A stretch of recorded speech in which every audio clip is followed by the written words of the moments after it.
여러분이 파도가 굉장히 크게 몰려오는 바닷가에 서 있다라고 생각을 해 보십시오. 거대한 파도가, 집채만한 파도가 몰려옵니다.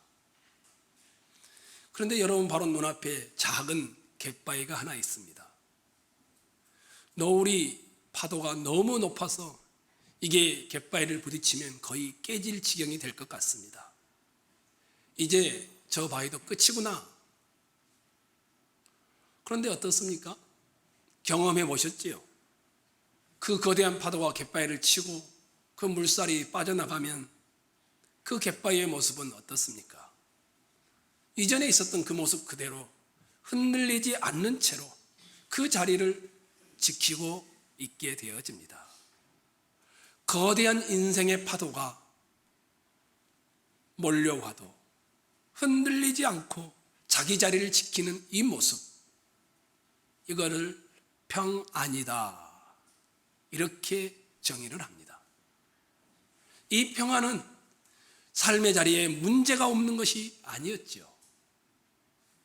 여러 모양의 삶의 문제들이 있는데 그래도 균형을 잃지 않고 흔들리지 않고 그 자리를 지키며 평안함을 유지하는 상태를 의미하는 것이었습니다.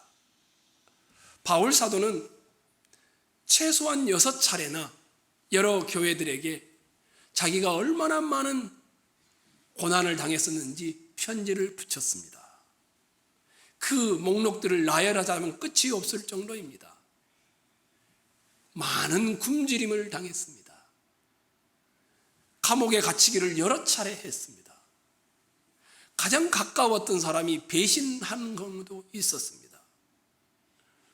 산을 넘어서 전도하러 가는데 강도를 만난 일도 있습니다. 배를 타고 건너가는데 배가 파손한 경우도 있었습니다. 이 정도가 아니었죠. 보통 옛날에는 태장으로 40대를 맞으면 사람이 죽는다라고 합니다. 40에서 하나 감한 태장 39대를 5차례 이상을 맞았던 적도 있는 바울 사도였습니다. 고발을 당하지요. 고소를 당하지요. 가혹한 시련들이 인생에 끊임없이 있었습니다. 신체적으로, 정서적으로, 영적으로 이 고난이라는 것이 총망라해서 그에게 다가왔습니다. 몸은 아플 대로 아팠죠. 얼마나 힘든 생애였겠습니까? 그런데 바울은 그 모든 역경을 다 감당했습니다. 어떻게 감당했을까? 감당했을 뿐만 아니라 그 후에 고난당하고 있는 성도들을 위로하는 편지를 씁니다. 그 위로의 편지 안에 그가 어떻게 그것을 감당했는지 그 내용이 들어 있습니다. 그 중에 하나가 빌립보서 4장 4절로 12절의 내용인 것입니다. 여러분도 알고 있다시피 바울은 빌립보서 4장을 쓰고 있는 이 현재 신라 호텔에서 맛있는 것을 먹으면서 편지를 쓰고 있는 것이 아니었지요. 반대였지요. 지하 감옥에서 고문을 당한 다음에 이제 얼마 안 있으면 죽음을 기다리고 있는 그런 상태였습니다. 그런데 바울은 나는 그런 상황에서 삶을 살아가도 미소를 지을 수 있다. 그 비결을 배웠다. 이렇게 말을 하는 겁니다. 아니, 그런 상황을 해결해주는 비결을 배웠다라면 참 좋겠는데 그런 비천에 처하고 가난에 처하고 궁핍에 처하고 여러 모양의 삶의 자리에서 흔들리지 않는 비결을 배웠다라고 합니다. 아시다시피 툭하면 두들겨 맞았던 것이 바울입니다. 돌팔매증을 당했기도 했고요. 메타작을 당하기도 했습니다. 채찍질을 당했고요. 배가 파손되기도 했습니다. 저쪽들은 틈만 나면 죽이려고 달려들었습니다. 파도가 또 파도가 또 파도가 끊임없이 그 인생에 몰려 닥쳐왔습니다. 하지만 어떤 조건, 아니 모든 삶의 자리에서 자기를 흔들 수 없는, 동요되지 않는 비결, 평안을 배웠다라고 합니다. 아무리 거대한 삶의 파도가 몰려와도 바울 사도를 깨뜨릴 수가 없었다라는 것입니다. 그런데 배웠다 이렇게 말하지 않습니까? 원래부터 나는 남성성이 강해서 강한 체질을 가지고 있어서 이겨냈다 이런 것이 아닙니다. 타고난 재주가 아니었습니다. 배울 수 있었다라는 겁니다. 이 말은 여기 앉아있는 여러분과 저도 그 비결을 배우기만 하면 우리도 어떤 삶의 자리에서도 평안을 누릴 수 있다라는 것입니다. 그 첫 번째로 보았던 것이 무엇입니까? 생각하는 훈련이었습니다. 여러분이 4장 8절과 9절을 한 목소리로 한번 읽어볼까요? 읽도록 하겠습니다. 8절과 9절입니다. 시작.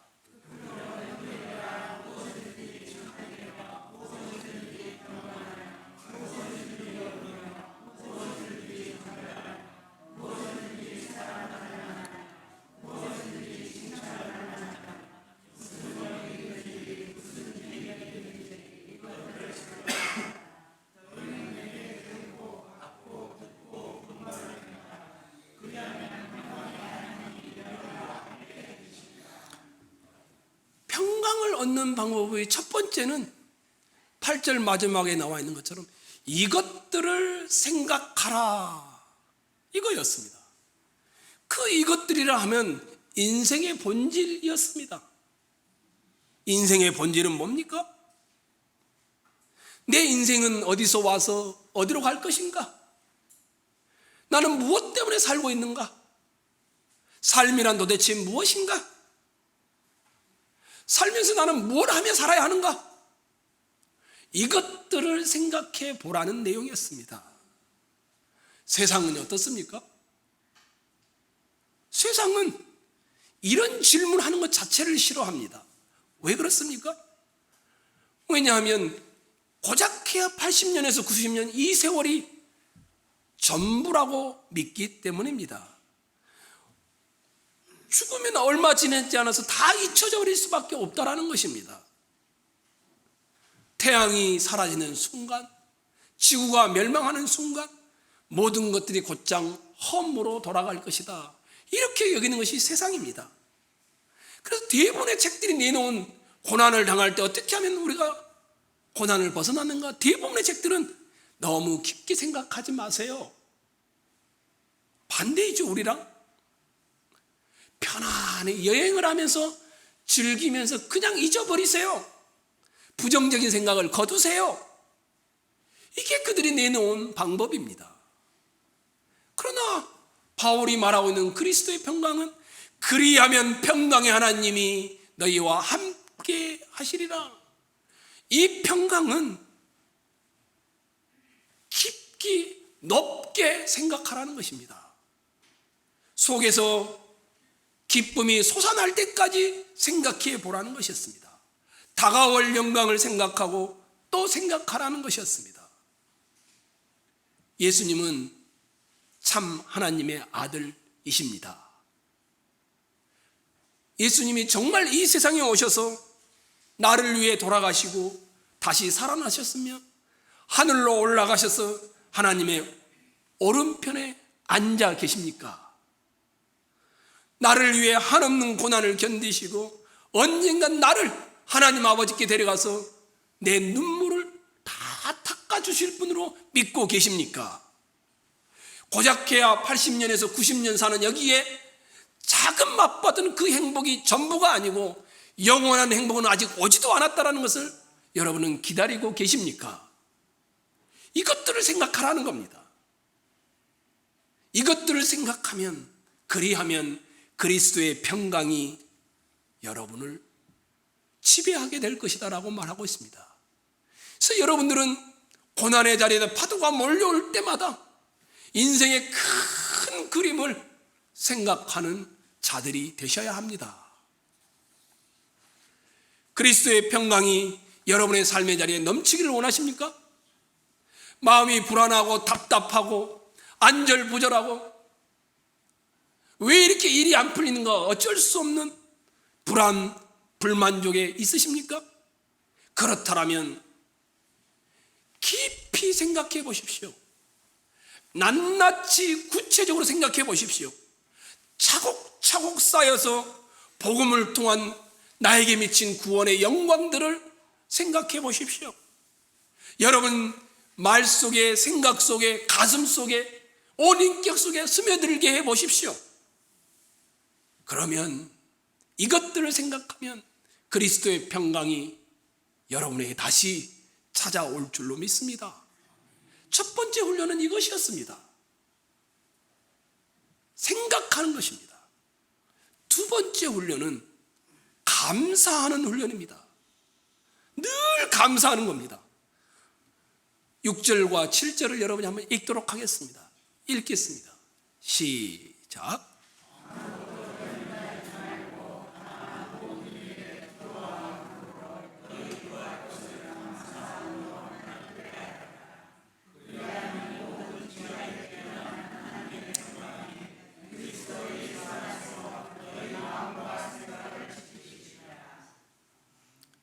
여러분은 무심코 읽으셨지만 이 방금 읽었던 6절과 7절은요 여러분과 제 기본적인 생각과는 너무 다른 역방향의 생각들입니다. 우리는 어떻습니까? 내게 문제가 있으면 하나님께 요청을 하고 하나님의 요청에 응답해 주시면 그때 뭐가 나옵니까? 감사가 나오죠. 이게 우리입니다. 그렇죠? 결과물이 있어야 감사하죠. 근데 어떻게 되어 있습니까? 그렇게 이야기하지 않고 있죠.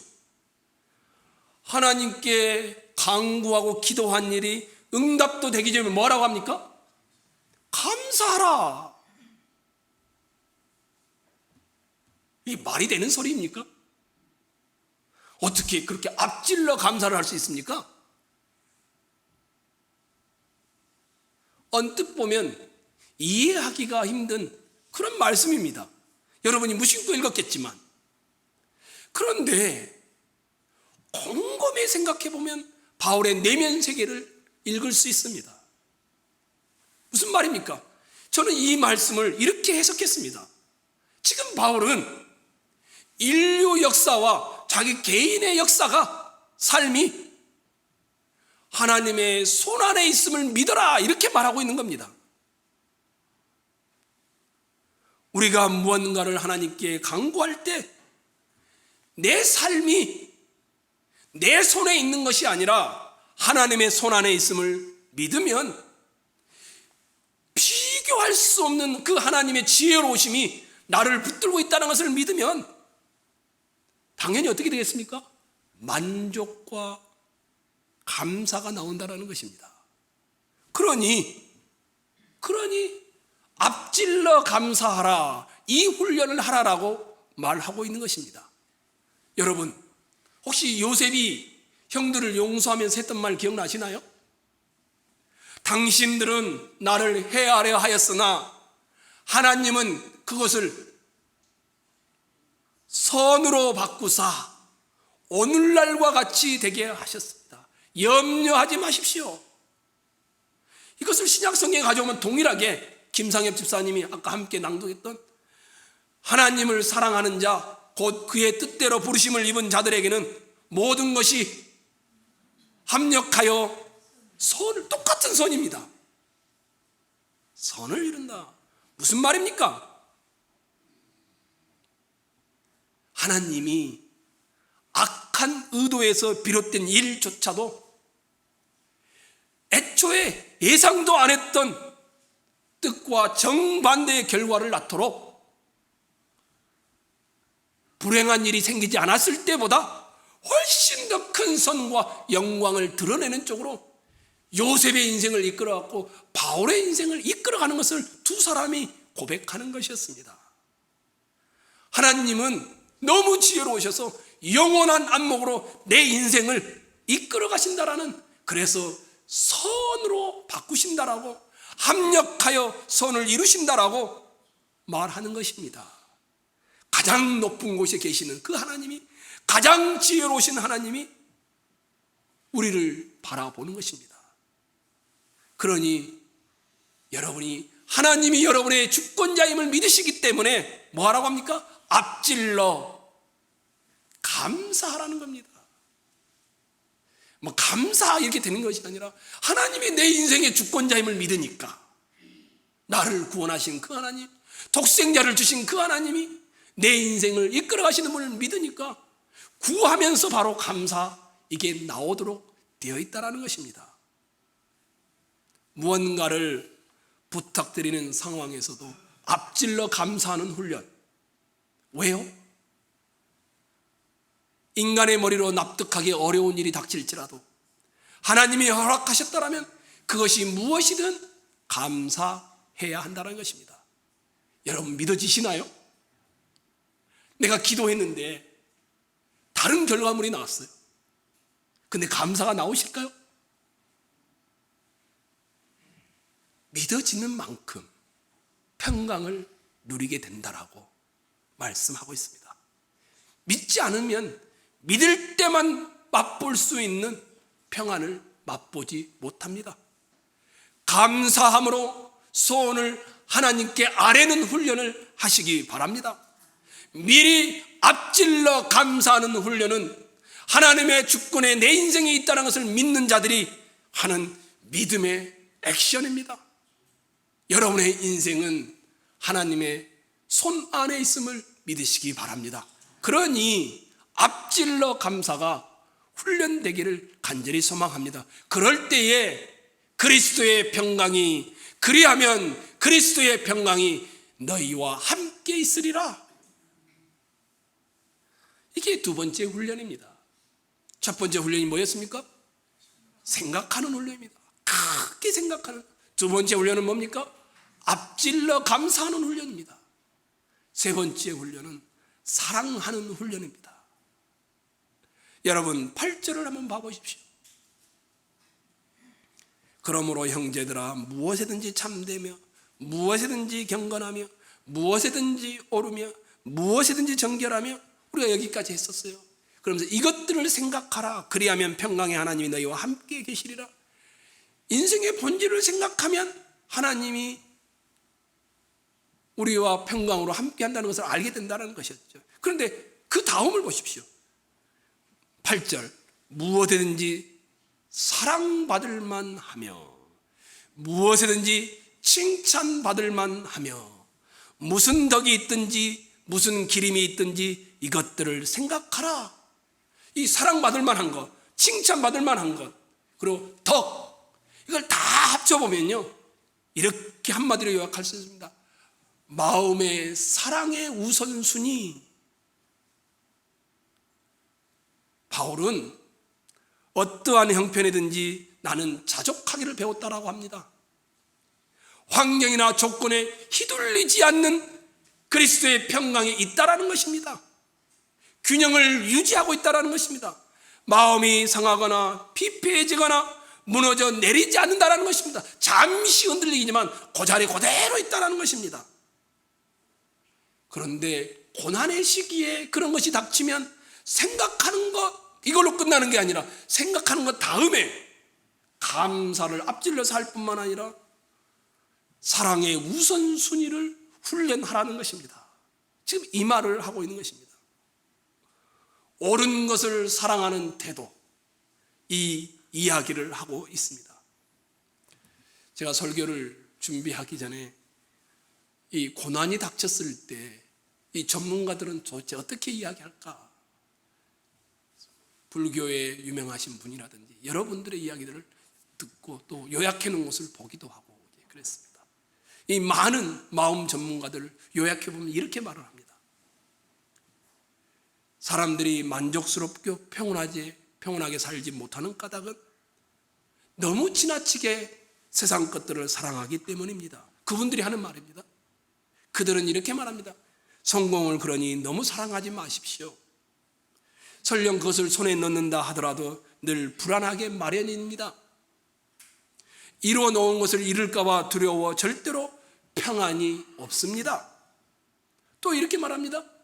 가족조차도 너무 사랑하지 마십시오. 더없이 훌륭한 가족을 꾸렸다 하더라도 식구들 걱정에 마음 편할 날이 없을 것입니다.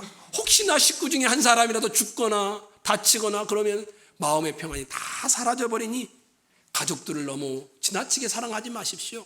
그분들이 하는 말입니다. 맞는 것 같지 않습니까? 세상 사람들은요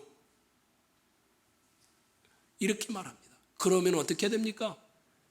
자기 자신만을 사랑하십시오. 좀 더 구체적으로 자기 속에 있는 덕, 이것만을 사랑하십시오. 왜 그렇게 해야 됩니까? 다른 것들은 다 흔들릴 수 있는데 자기가 스스로 조절할 수 있는 것이 감정, 용기, 성실, 정직 이런 것은 자기가 선택하면 되니까 자기 자신의 덕만을 사랑하는 사람이 되십시오.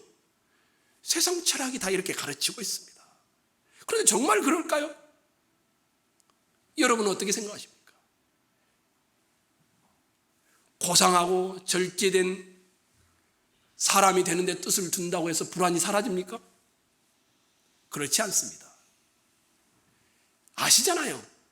우리는 우리의 마음조차도 제대로 통제하지 못합니다. 연약하여 망가지기 쉬운 감정을 가진 존재들입니다. 정신과 의지, 마음과 영혼, 육신이 복잡하게 어우러진 복합적인 존재입니다. 덕을 이것만 사랑하려고 해도 그것조차도 안 되는 겁니다. 실망을 또 실망을 안겨오기가 일쑤입니다. 그러면 사람이 평안을 누리지 못하는 것은 변하는 대상을 사랑하기 때문입니다. 실망을 안기지 않는 그런 사랑이 있다라면, 변치 않는 사랑이 있다라면, 사라지지 않는 사랑이 있다라면, 생사와 고락에 토대를 두지 않는 사랑이 있다라면, 죽음조차도 앗아갈 수 없는 사랑이 있다라면, 성과가 형편없어도 끊어지지 않을 뿐만 아니라 갑작스럽게 내 가족이 죽어도 참담한 그 중에서 넘어설 수 있는 사랑이 있다라면 그 사랑은 절대 여러분과 저를 흠집내지 못할 것입니다. 그 사랑이 뭘까요? 지금 사도 바울이 말하고 있는 사랑이라는 것은 하나님의 임재를 말하는 것입니다. 아름다움과 하나님의 얼굴입니다. 목사님, 하나님만을 사랑하란 말이죠? 맞기도 하고 틀리기도 합니다. 저는 사랑하는 게 많아요. 내 자식도 사랑하고요, 물질적인 평안함도 사랑하고요, 사람도 사랑하고요, 로맨스도 사랑하고요, 여행도 좋아하고요. 이런 것들을 다 버리고 하나님만 사랑하란 말입니까? 그런 의도가 아닙니다. 바울은 칭찬받을 만한 것, 사랑받을 만한 것, 무슨 덕이 있는 것, 이것들을 말함으로 의도하는 바는 마음의 사랑은 사랑의 우선순위를 정확하게 정하라는 것입니다. 사랑의 순서를 바로 잡으라는 것입니다. 가족이나 일이나 성공이나 자식이나 이 모든 것들보다 하나님을 덜 사랑하고 있는 것이 문제라는 것입니다. 하나님을 제일 앞에 사랑하게 되면 보여지는 환경 때문에 흔들리는 평강은 있지 않다라는 것입니다. 고요와 평안, 이것을 추구하는 사람은 변하지 않고 죽음조차도 앗아갈 수 없는 하나님을 최고로 사랑하는 데서 나온다라는 것입니다. 이것이 훈련입니다. 예를 하나 들어볼까요? 제가 아까 묵도하면서 여러분에게 시편 3편 읽어드렸었어요. 시편 3편은 누가 쓴 것이냐면 다윗이 쓴 겁니다. 어떤 때 쓴 것인 줄 아십니까? 아들 압살롬이 아버지를 몰아내고 왕자를 차지하겠다고 장군들과 여러 사람들을 설득해서 예루살렘으로 진격해 오는 겁니다. 다윗이 너무 놀래가지고 부랴부랴 도망가는 형편에 놓여 있었습니다. 그런데 도망가다 보니까 많은 사람들이 다윗을 향하여 손가락질한 겁니다. 그전에는 친구였고 그전에는 자기를 칭찬했던 사람들인데 하나님이 당신을 버렸습니다. 하나님이 당신을 이제는 더 이상 함께하지 않습니다. 이런 때 이 도망가면서 지었던 시가 시편 3편입니다. 백성들의 신망을 잃고 적들의 위협을 앞에 공경을 처하고 다윗은 도망가는 처지였습니다. 이렇게 되어 있습니다. 여호와여, 나의 대적이 어찌 그리 많은지요. 일어나 나를 치는 자가 많으니이다. 많은 사람이 나를 대적하여 말하기를 그는 하나님께 구원을 받지 못한다 하나이다.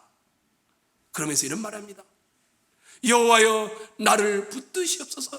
천만인이 나를 에워싸 진친다 하여도 나는 두려워하지 아니하리이다. 적들이 코앞에 있는데 난국 속에 다윗은 코를 골면서 단잠을 잘 수 있는 이유를 말하는 겁니다. 그러면서 그 답을 3절에 내놨습니다. 여호와여, 여호와는 나의 방패시요 나의 영광이시요 나의 머리를 드시는 분이십니다. 전에는 다윗이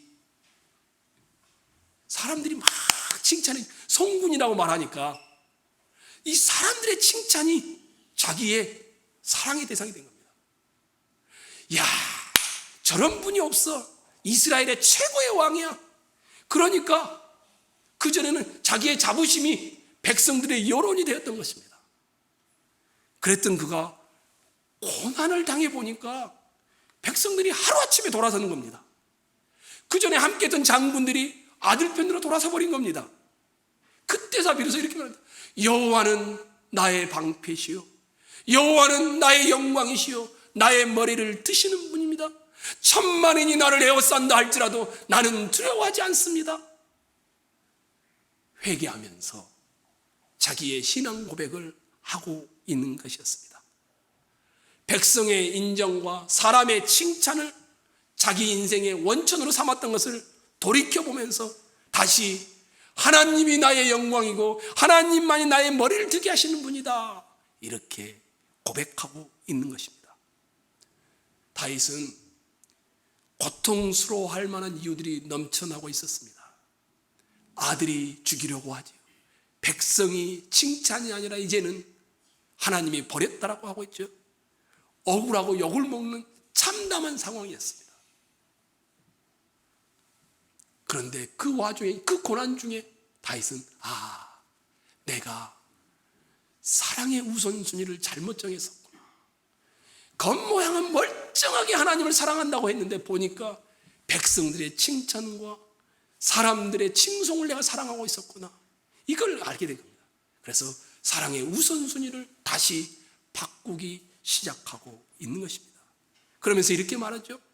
주님은 나를 에워싸는 방패이십니다. 오직 주님만이 그러실 수 있습니다. 주님은 나의 영광이십니다. 주님은 나의 머리를 들게 하시는 분이시니 주님 말고는 이제 다른 그 어떤 것도 의미가 없습니다. 그동안 내가 쌓아왔던 업적도, 정치적인 권력도, 심지어 내 아들의 사랑이나 백성의 찬사도 아니고 내게는 주님 당신뿐입니다. 이것이 찬양의 내용이었습니다. 사랑의 우선순위, 이것을 다시 고난을 통하여 다윗은 정하게 되어졌던 것입니다. 여러분과 저는 어떨까요? 우리는 다윗보다 훨씬 더 큰 은혜를 주님으로부터 받았습니다. 훨씬 더 크고 명확한 것을 받았습니다. 십자가를 한번 염두에 두고 여러분이 이 다윗의 이야기를 들어보십시오. 그리스도 안에서 하나님은 나의 방패시고 그리스도 안에서 사방에서 밀려오는 모든 것들을 하나님 다 막아주신다. 왜요? 예수님은 우리 자리에 서셔서 우리가 받아야 할 형편을 어떻게 했습니까? 대신 받으셨기 때문입니다. 하나님은 절대로 우리를 버리지 않습니다. 왜요? 예수님을 버리셔서 우리를 구원하셨기 때문입니다. 그러지 않습니까? 그 예수님을 버리시면서까지 우리를 구원했는데 우리를 버리시겠습니까? 친히 우리 죄 때문에 친아들을 버리셨습니다. 죄로 얼룩진 전과 기록에도 불구하고 우리를 그리스도 안에서 너는 예수 때문에 이제 흠없는 존재야, 이렇게 여겨주셨습니다. 그리스도가 하늘 아버지 앞에서 진실로 우리의 영광이며 우리의 머리를 들게 하는 분이라고 고백하게 하는 것이었습니다. 그러면 우리도 어떻게 해야 될까요? 사랑의 우선순위를 재배치하셔야 합니다. 그런데 사람들은 고난이 오기 전에는 절대 모릅니다. 내가 뭘 사랑했는지. 여러분에게 아무리 말해도 여러분은 지금 내가 주님보다 더 사랑한 것이 없다고 말할 수도 있습니다. 하나 고난이 와보면 자기가 뭘 사랑했는지가 분명하게 드러납니다. 주님을 철저하게 사랑하면 공경을 만나지 않을 것이다라는 의미가 아닙니다. 하나님께로 돌아서서 그분을 더 사랑하며 더 깊이 뿌리를 내리라는 의미입니다. 만사가 잘 돌아가는 동안에는 헤아리지 못하고 이해하지 못합니다. 시련이 닥쳐야 그때서 비로소 사랑의 순서들을 내가 잘못하고 있었던 것을 다윗처럼 알게 되어집니다. 성도 여러분, 여러분과 제가 사랑의 순서를 재배치하면, 그리하면 하나님의 평강이 그리스도 예수 안에서 여러분의 마음과 생각을 지키실 줄로 믿습니다. 추상적인 하나님이요, 절대로 평강을 누리지 못합니다. 예수님을 구체적으로 바라보셔야 합니다. 그리고 사랑의 우선순위를 재배치하셔야 합니다. 요동치 않는 평강을 얻고 싶으시다면 예수님을 다시금 여러분들이 바라보셔야 합니다. 예수님이 어떤 분이십니까? 우리의 평강을 위해 그분은 모든 평강을 다 버리셨던 분이십니다. 우리가 받아야 할 형벌을 대신 받으셨습니다. 우리의 평안을 주시기 위하여 주님이 가지고 있는 평안을 다 빼앗겨 버리셨습니다. 예수님이 십자가를 향해 걸어가면서 끝까지 하나님 중심으로 살 거야, 끝까지 하나님을 붙들 거야, 나는 마음이 흔들리지 않을 거야, 그렇지 않았습니다. 예수님은 그렇게 말씀하신 적도 없고 모든 것을 다 평안을 빼앗겠다라고 말합니다. 오죽했으면 십자가 위에서 엘리 엘리 라마 사박다니 하시면서 아버지 하나님을 향하여 울부짖었겠습니까?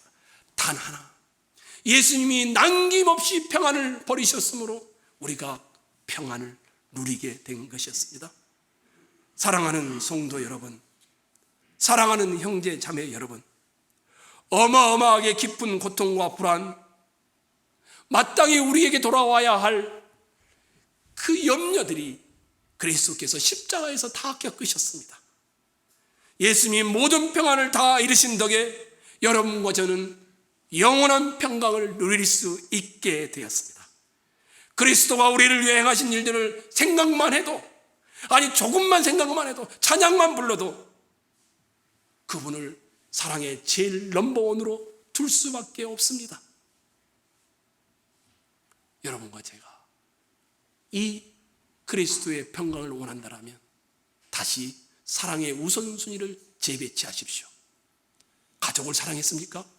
사랑하지 말라는 말이 아닙니다. 돈을 사랑했습니까? 성공을 사랑했습니까? 행복을 사랑했습니까? 그보다 앞서 하나님을 가장 사랑하셔야 합니다. 이 훈련을 하는 것이 여러분과 제가 그리스도의 평강을 누리는 길입니다. 우리는 말씀을 정리합니다. 어떻게 하면 바울처럼 그리스도의 평강을 누릴 수 있는가? 첫 번째는 넓게, 높게, 깊게 생각하는 훈련입니다. 두 번째는 앞질러 감사하는 훈련입니다. 왜요? 하나님의 손 안에 내 인생이 붙어 있으니. 세 번째는 사랑의 우선순위를 재배치하는 훈련입니다. 그때 내 평생에 가는 길 순탄하여 늘 잔잔한 강 같든지 큰 풍파로 무섭고 어렵든지 나의 영혼은 늘 편하다. 내 영혼 평안해. 내 영혼 평안해. 이 하늘로부터 오는 평강이 여러분에게 넘칠 줄로 믿습니다.